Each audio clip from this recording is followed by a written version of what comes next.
Hello everyone, welcome to my another mini vlog. আজ আমাদের জমিতে কফি তলার ভাড়া খোলা হবে। এই জায়গাটা যে দেখছো বন্ধুরা, এখানে কফির বীজ থেকে চারা তৈরি করা হয়েছিল। যেহেতু চারা গাছগুলো এখন জমিতে লাগানো হয়ে গেছে, তাই এটা ভেঙে ফেলতে হবে। তারপর এই জায়গাটা পরিষ্কার করে এখানে আবার চারা গাছ লাগানো হবে।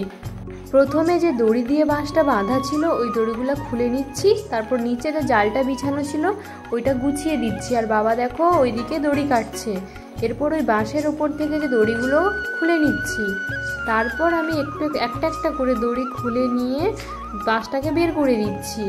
দেন বাবাকে একটু সাহায্য করে দিচ্ছিলাম দড়িগুলো গোছানোর সময়, যেহেতু ওগুলো খুব এলোমেলো হয়ে গেছিলো। তারপর আমাদের এদিকে কাজ করতে করতে প্রায় সন্ধ্যাই হয়ে এসেছিল, আর বাড়ি ফিরতে ফিরতে তো একদম রাতই হয়ে গেছিল তোমরা বলতে পারো। ভিডিওটি ভালো লাগলে লাইক করে দিও আর কমেন্ট করে দিও, আর নতুন এরকম ছোট্ট ছোট্ট মিনি ব্লগ পেতে চ্যানেলটি অবশ্যই সাবস্ক্রাইব করে দিও। Tata, by.